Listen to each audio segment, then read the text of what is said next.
शुरुआत करते हैं रिपोर्टर्स रिपोर्ट के साथ। बांदा में स्वीप मिशन के तहत डीएम ने प्रमाण पत्र देकर लोगों को सम्मानित किया। आपको बता दें कि विधानसभा चुनाव में थर्ड जेंडर ने पैदल चलकर मतदान प्रतिशत बढ़ाने में मदद की थी और इस लिस्ट में पुलिसकर्मी, स्कूल के छात्र छात्राएं और शिक्षक भी शामिल हैं और इसी के चलते ये सम्मान समारोह आयोजित किया गया।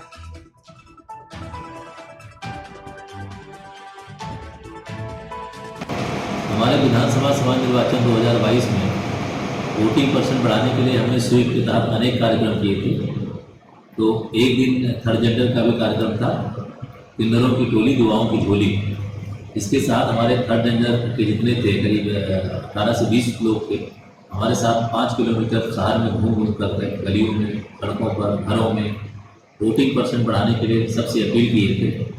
हमारी वोटिंग भी बढ़ी थी, 62% वोटिंग हुई थी। उसी क्रम में आज हमने थर्ड जेंडरों को बुलाकर सम्मानित किया है। न केवल थर्ड जेंडरों को सम्मानित किया है, बल्कि विभिन्न डिग्री कॉलेजों के, इंटर कॉलेजों के जितने बच्चे बच्चियाँ हैं, छात्र छात्राएँ हैं, स्कूल स्काउट एवं गाइड के बच्चे हैं, प्रिंसिपल साहबान हैं, सब टीचर हैं, सबको हमने आज स्वीप में जो अच्छे अच्छे काम किए सबको हमने सर्टिफिकेट देकर सम्मानित।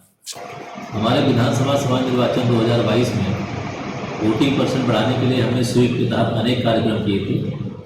तो एक दिन थर्ड जेंडर का भी कार्यक्रम था, किन्नरों की टोली दुआओं की झोली।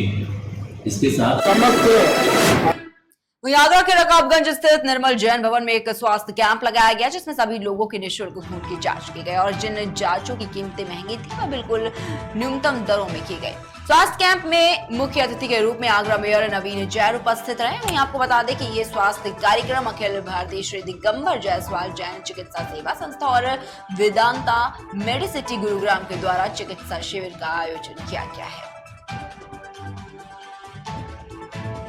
समस्त आगरा समाज को ये संदेश देना चाहूँगा, अखिल भारतीय श्री दिगंबर जायसवाल जैन उपरोक्तिया सेवा न्यास के माध्यम से यहाँ निर्मल सेवा सदन में चिकित्सा शिविर का आयोजन जो है वेदांता मेडिसिटी गुरुग्राम के माध्यम से किया जा रहा है और इस कैंप में 1000 से अधिक जो है बंधुवर यहाँ पधारे हैं, जिनका हृदय एवं अन्य जो है बीमारियां जो हैं उनके निदान हेतु हमारी करीब 25 डॉक्टरों की टीम यहाँ इस कार्यक्रम में उपस्थित है। और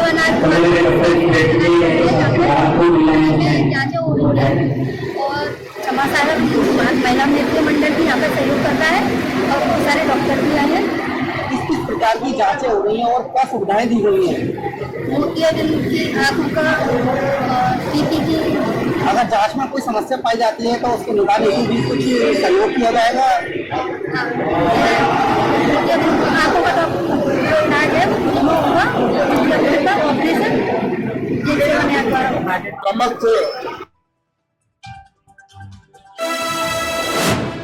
फर्रुखाबाद के नवाबगंज ब्लॉक के गांव इमादपुर में कई सालों से गली में फैली गंदगी फैली हुई है, जिसकी वजह से ग्रामीणों को निकलने में परेशानी होती है। यहाँ पूरे गांव का पानी एक जगह इकट्ठा हो जाता है, जिसके कारण काफी घरों में बीमारियां फैलने का भी डर बना रहता है। ग्रामीणों का ये कहना है कि कई बार एसडीएम और फर्रुखाबाद के उच्च अधिकारियों को भी इसके बारे में अवगत कराया गया है, लेकिन अभी तक कोई सुधार नहीं हुआ। पूरा मालवा का अपने बिरादरी ना लेकर दे। जो गली बनी है नहीं बनी है? जाम खरंजा नीचे बिछो आगे नाली बनी है। तो पानी भरा है तो इसमें गंदगी भी फैलती होगी, बीमारी क्यों ना है, मार मच्छर काटा तो रात भर नींद ना आती। साफ रास्ता बंद है और जो खाना कीचड़ मार भरो पानी निकलना दे। अच्छा, गली भी नहीं बनी है? हाँ, गली भी नहीं बनी। अच्छा, प्रधान जी से कहा था आपने? कई 3 की बनवा देंगे। इसमें था मामला ये है कि ये पानी भरा हुआ है, करीब 9-10 साल हुआ है। इसमें कोई भी प्रधान सुनता नहीं। जो मौजूदा प्रधान है वो भी नहीं सुनते। कहते हैं तो जा कह रहे हैं कि बनवा देंगे और यहाँ सब बच्चे भी बीमार। ये भराव का पानी जो है वो जगरिया 7 लोग रोके। अच्छा, बिरादरी वाले भी लोग रोके हैं? ना, हम तो जाटा में। अच्छा, जाटा में जी।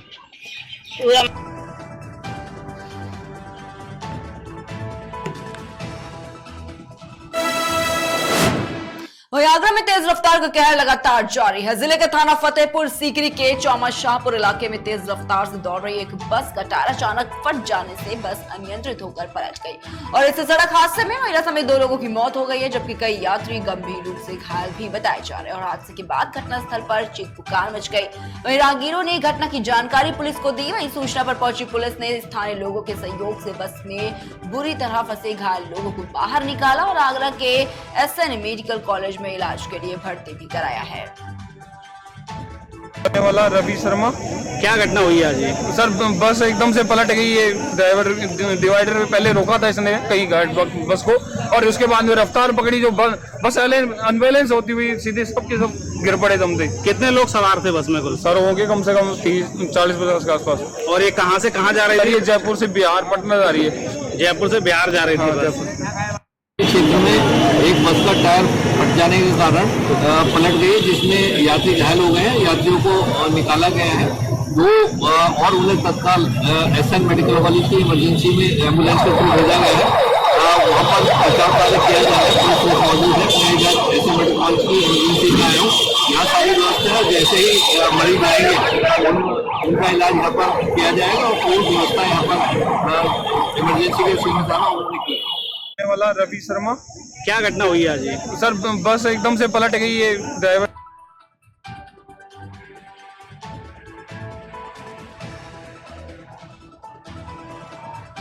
और इसी का तमाम जानकारी के लिए हमारे साथ हमारे संवाददाता मुस्तकीम सैफी जुड़ चुके हैं। तो मुस्तकीम, आपसे जानना चाहिए किस तरीके से हादसा हुआ है? जी आपको बता सकते हैं कि टायर फटने के कारण बस पलट गई थी, जिसमें करीब 50 यात्री सवार थे। जो जयपुर से बिहार जा रही थी बस, उसी दरमियान फतेहपुर सीकरी क्षेत्र में यह हादसा हुआ है। जी, कितने लोग जी कुछ नहीं है, कुछ सब SN हॉस्पिटल में भर्ती हैं। वहीं 2 लोगों की मौत हो गई है। जी मुस्तकीम, कितने लोग घायल बताए जा रहे हैं इस हादसे में? क्या कुछ अपडेट है इसको लेकर? जी मुस्तकीम, आपसे जानना चाहूंगी कितने लोग इस हादसे में घायल बताए जा रहे हैं? क्या कुछ जानकारी मिल पाई है इसको लेकर? जी इसमें बताया जा रहा है 50 से 40 यात्री सवार थे। जी ये सभी लोग जयपुर से बिहार जा रहे थे। उसी दरमियान टायर फटने के कारण फतेहपुर सीकरी क्षेत्र में गाड़ी पलट गई।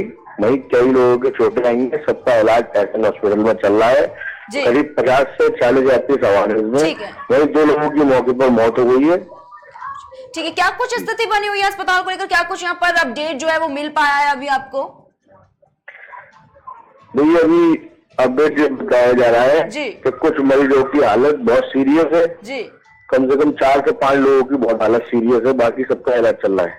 ठीक है, चलिए बहुत बहुत शुक्रिया आपका हमारे साथ जुड़ने के लिए और तमाम जानकारी साझा करने के लिए। तो आगरा से आपको एक खबर बता रहा था, जहाँ पर तेज रफ्तार का कहर जो है वो देखने को यहाँ पर मिला है। आपको बताना चाहेंगे कि तेज रफ्तार बस का टायर अचानक फट गया और इससे ये हादसा जो है वो देखने को मिला है, जिसमें 2 लोगों की मौत भी हुई है।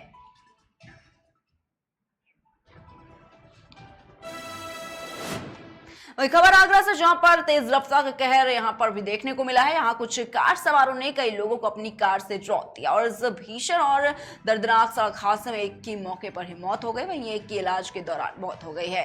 साथ ही 3 लोग गंभीर रूप से घायल हुए। इस सड़क दुर्घटना का दिल दहला देने वाला वीडियो भी CCTV कैमरे में कैद हुआ है और ये CCTV फुटेज सोशल मीडिया पर भी तेजी से वायरल हो रहा है। पूरा मामला आगरा के थाना जगदीशपुरा के अमरपुर क्षेत्र का बताया जा रहा है। वहीं ताजनगरी आगरा में बारिश के साथ आंधी ने लोगों को तबाही का मंजर दिखा दिया है। जगह जगह बड़े बड़े पेड़ उखड़े पड़े रहे।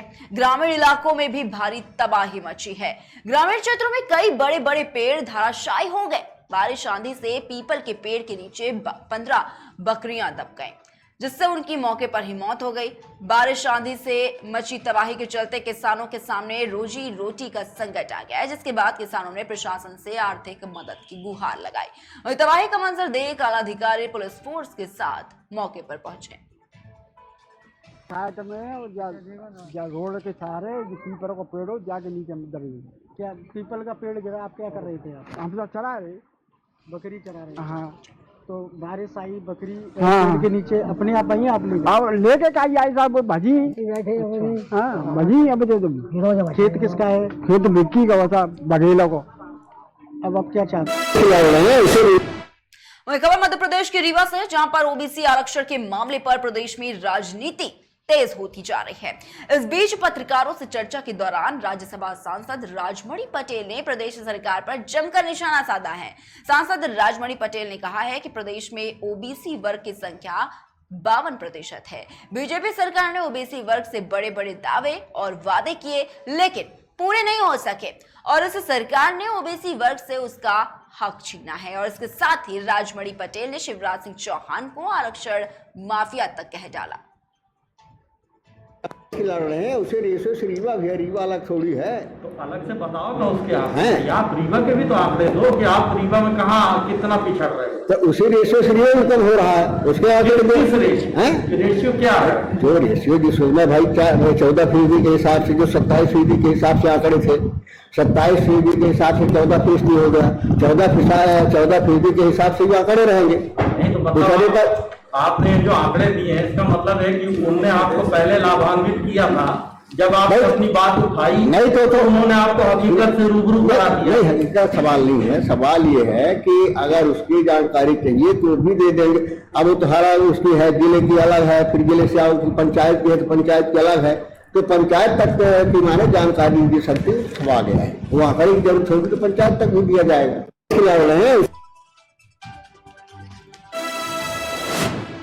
बहराइच के किसान डिग्री कॉलेज में कलाम फाउंडेशन के द्वारा साहित्यकारों और पत्रकारों का सम्मान किया गया है, जिसमें वरिष्ठ पत्रकारों और वरिष्ठ साहित्यकारों ने हिस्सा भी लिया, जिसमें मुख्य अतिथि के रूप में जिलाधिकारी उपस्थित रहे और उन्होंने सभी को अपने हाथों से सम्मान दिया।